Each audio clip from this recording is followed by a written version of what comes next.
Saudara-saudari yang terkasih dalam Kristus, selama sejumlah hari, hampir seminggu, kita mendengar kisah mengenai Nabi Elia. Nabi Elia yang termasuk dalam nabi besar dalam Perjanjian Lama.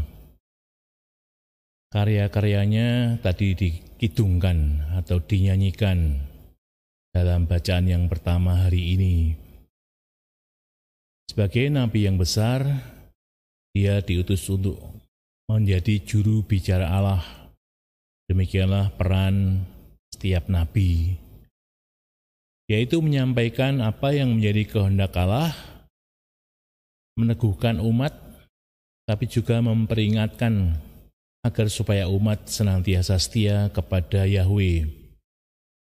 Dan kalau tidak setia, maka para nabi juga mewartakan agar supaya mereka bertobat. Bahkan ketika mereka tetap tidak mau bertobat, lalu ada hukuman-hukuman yang disampaikan. Kita mendengar mengenai bagaimana Elia berperang melawan nabi-nabi Baal.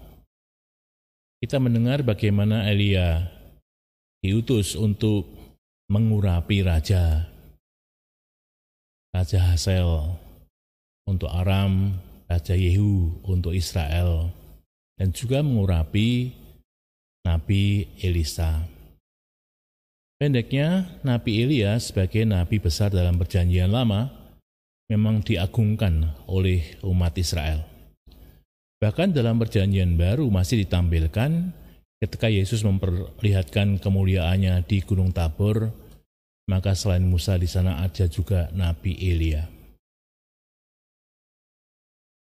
Tugas seorang nabi adalah untuk menjadi juru bicara Tuhan, menyampaikan apa yang menjadi kehendak Tuhan bagi umatnya, agar supaya umatnya tetap setia dan tidak nyeleweng. Bahkan terus-menerus mengabdi kepada Tuhan sebagaimana diajarkan oleh nenek moyang mereka, oleh nenek moyang orang Yahudi, dan juga yang ada dalam kitab Taurat. Bahkan kuasanya itu begitu besar, seperti juga Nabi Elia dan Elisa.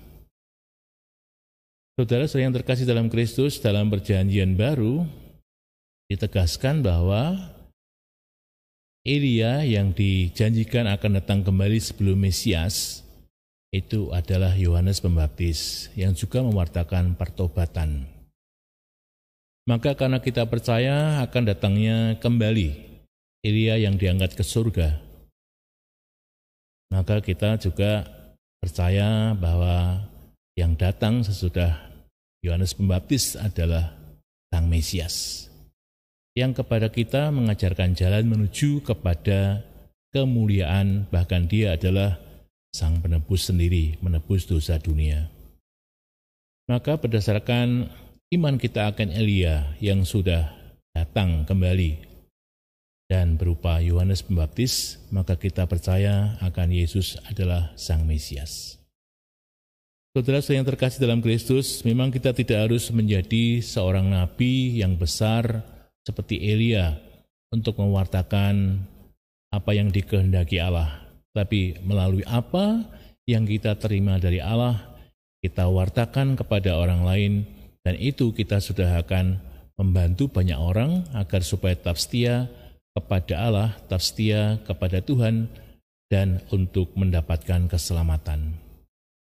Salah satu yang kita warisi dari Yesus sendiri yang mau kita saksikan dan juga kita wartakan, bahkan kita hidupi, adalah doa Bapa Kami.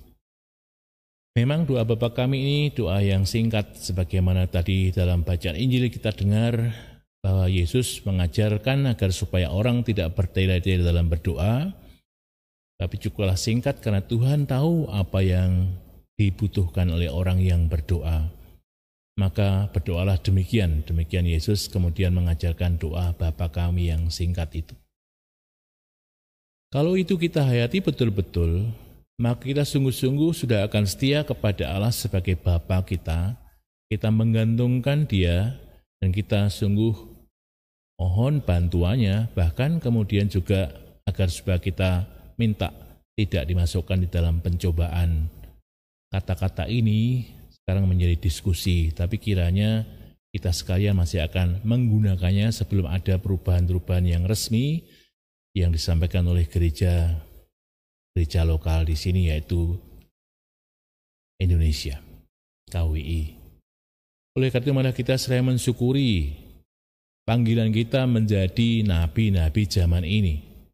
Kita mohon agar supaya pertama-tama hidup kita sungguh lurus, kita sungguh menggantungkan kepada Tuhan, kita menjadi saksi-saksinya, dan kita mengajarkan hal-hal yang bisa kita ajarkan, tidak harus yang muluk-muluk, tapi yang sederhana, yang kita ketahui, dan yang kita pahami, yang kita yakini, dan itu kita sampaikan kepada sesama kita.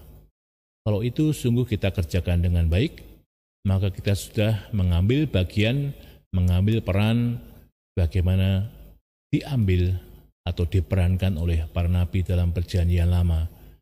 Maka marilah kita, kalau kita menyampaikan sesuatu yang menjadi keyakinan kita, yakinlah bahwa kita sudah menjadi nabi-nabi pada zaman ini. Amin. Mari kita hening sejenak.